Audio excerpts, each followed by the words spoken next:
तीसरा दिन है इवनफील्ड रेफरेंस के हवाले से अपना बयान रिकॉर्ड करवाया जा रहा है। क्या तफसीलात हैं? मरियम नवाज और कैप्टन रिटायर्ड एक साथ अदालत पहुंचे हैं। इवनफील्ड रेफरेंस की आज समाअत है और मुसलसल ये समाअत जारी है और आज तीसरी बार मियां मोहम्मद नवाज शरीफ का जो बयान है वो रिकॉर्ड होगा।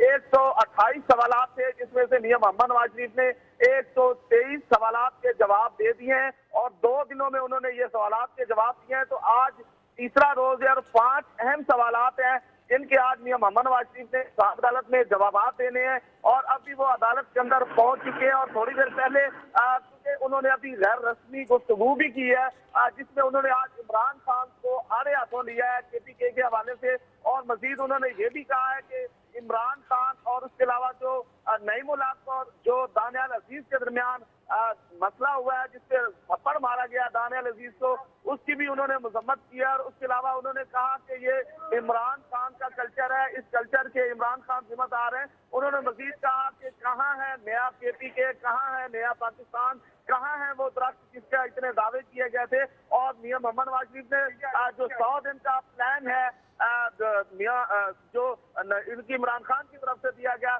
उसको भी उन्होंने मुस्तरद कर दिया। उन्होंने कहा KPK जो है वो जनूबी पंजाब से भी पीछे है, पंजाब के साथ उसका मुआवजा कर लिया जाए। तो इस तरह आज मियां मोहम्मद नवाज शरीफ ने गैर रस्मी गुफ्तगू की है एक साथ अदालत के कमरे के अंदर। और थोड़ी देर बाद जो है इस केस की समाअत शुरू होने जा रही है। 9:30 बजे इस केस की समाअत शुरू होनी है। मियां मोहम्मद नवाज शरीफ, कैप्टन रिटायर्ड सफदर और मरियम नवाज अदालत पहुंच चुके हैं। सिक्योरिटी हाई अलर्ट रखी गई है और KPK के हवाले से मियां मोहम्मद नवाज शरीफ साहब ने और इमरान खान के हवाले से बड़ी अहम बातें की हैं, जबकि 5 सवालात का जो सिलसिला है वो शुरू होने वाला है। जी बहुत शुक्रिया समीर हुसैन तफसीलात से आगाह करने के लिए।